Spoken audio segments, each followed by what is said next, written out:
You do this one. Stop squirrel caging. Squirrel caging. Squirrel caging. Imagine that hamster in a cage spinning around, spinning around, spinning around. Yep. The reason I put squirrel caging is because hamster caging doesn't sound good. Hamster caging doesn't sound as good. That's So I right. wrote But you a get whole that. chapter You making buy it your little squirrel hamster and you caging. put him in his cage. Well, to some and you extent. put that little wheel in there so you get some exercise. Because goodness, you wouldn't want a fat hamster. Yeah, well, that's true. That's Gives them what it's there something to for. do all day, and they will. They have their little pellet and poop over in the corner, and then they get on the wheel and they start rolling, and they will spend hours just running in circles in that thing. Yeah, but there is some relevance. Have you ever seen a squirrel in the middle of a street when you're approaching with a car?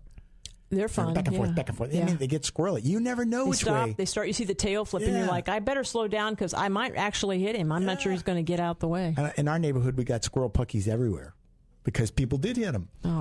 But the act of ruminating negative thoughts, we call that squirrel caging. Yeah. And it's destructive as a habit because one problem we get into through our clinical practice is the large number of people that we work with that while they drive their car, they do nothing but spin and process all the crap that's going on in their lives. They get into a trance. They'll come walking in, and their eyes are still dilated. And I had one guy do this last week, and I'm like, "Are you okay?" And it was he started "Where am I?" And who are you? Oh, deep in his thoughts. I'm here because he had been thinking about. And I asked him, "Well, what have you been thinking about?" And he's like, I was thinking about her." Sure. But it was a short drive here, right? 25 minutes. Yeah, but it was a lot shorter because he was spaced out. You know, Carrie and I did a course in hypnotism a few years ago, and one of the pretest question was, how many times a day is the average person in a hypnotic trance? Well, I know, and I'm thinking zero. Zero. We both put zero.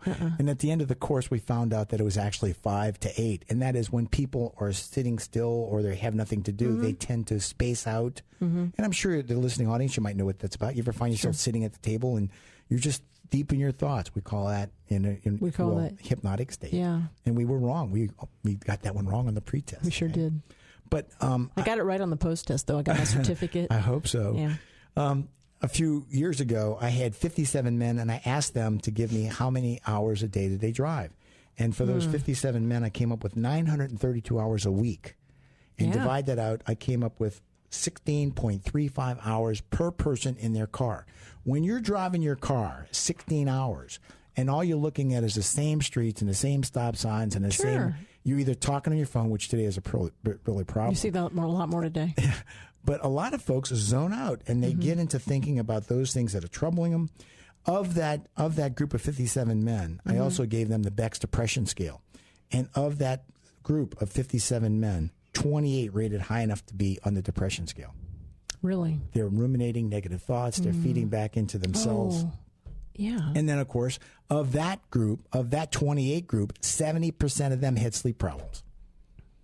Couldn't sleep. Well, couldn't sleep. It's because they're self-hypnotizing during the day. Yeah. And you know what we call this, and we haven't talked about this, is, what? You got to stop peeing in your own swimming pool. I like that one. People, yeah. Got to stop peeing in your own swimming pool. And I know you're out there going, ew, why would anybody pee in their swimming pool? And, kids do.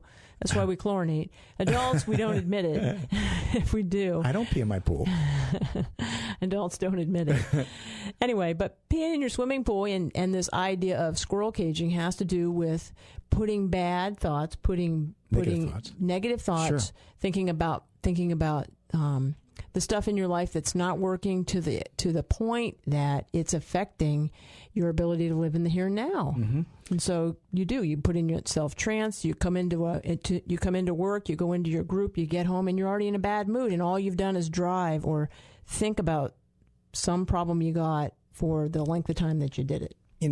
Even though I talked about depression and the Beck's depression scale, I want to also point out that not all people respond in the same way. No. Because some people, when they are working on those negative thoughts, they get into this fight or flight, which is, if you will, it's adrenaline. We put adrenaline into our body because we think we're failing, we're losing, the end is near. Of course, the problem is between, now and when we were once Neanderthals is that idea of adrenaline, which is to give us super strength. We don't need it anymore. There's no place to run. You're in your car, you're driving, okay? And so that idea of a panic attack is what people tend to have because of the adrenaline that's flowing through their body, and those hormones and neurotransmitters are just pumping out huge amounts of that neurotransmitter, and they get that way. So people that obsessively think and process negative thoughts, they smoke more, drink more, gain weight, They emotionally isolate. They become spendaholics, workaholics, engage in other abuses, and if not, altered states of the mind with marijuana, cocaine, there you go. That kind of stuff. Squirrel caging, understand, like Carrie said, it's like peeing in your own swimming pool. Worst of all, a lot of people don't even know they're doing it. That's right. Hey, we're going to take a short break here. Come back in just a few minutes. We'll finish up with the don'ts and we'll move into the do's. Yeah. Again, I'm Dr. Pilet. And I'm Carrie Pilet. We'll talk to you in a few. Hey, I'm Dr. Pilet. And I'm Carrie Pilet. Welcome back to our show. We were today giving you the benefits of having a healthy, happy relationship by giving you and we're sharing the 8 do's and the 4 don'ts. And if you will, just sort of a reminder to begin the next series, if you will. Relationships are like automobiles, and that is if you start doing maintenance early, they'll last a lot longer. You know, that is true. I just bought a new automobile. And have you started maintenance yet? I have. The kids have to vacuum their own seats. There were chips all over the back one. Oh no, get it! I made her pick them up with her fingers. With her fingers? Need to get in there and pick all those chips up. When it's a new car, they really show, don't they? They do. Oh, why do I have to do that? Because this is my new car, and we're not doing what we did to the last one. Yeah, well, one thing about potato chips and food, usually if you don't pick it up right away, eventually you start to smell it. You'll figure out how to go looking for it. Yeah, I don't want that. Okay, well, let's go ahead. Let's start off with number 4. And number 4. This is the 4th don't of 4. Distortions will destroy. Don't distort. Good. I can relate to that one. So give me some ideas of what your thoughts are on that. Men are pigs. That's a distortion. Not all men are pigs. I hear that one all the time. Men are pigs. Men are pigs. Really? And I'll look at them and say, well, how about women are sluts? You can speak from your perspective over there, and I'm taking it that in your life, sure, that the men that you know men in your life are pigs. Don't meet your expectations. But that doesn't mean all men in the world are like the men in your life that you know. Sure. That'd be one example. That's an overgeneralization. Maybe she's attracted to pigs and she's an oiker herself. That could be. I get this one from the men. All women are. They don't use the word. Women are gold diggers. Gold diggers. Mm-hmm. They want you for what you got in your pocket. Right. Well, what's wrong? That's true. Well, honestly, hey, guy, I'm for you. Honestly, I think. Yeah. Honestly, I think. Well, you don't have that much, so I'm not sure in your case that's true. And if you really are a pig, it takes a lot of that money in your pocket, doesn't it? Yeah. Some other examples of that are all or nothing. Okay. You never bring me flowers. You're always late. Rarely.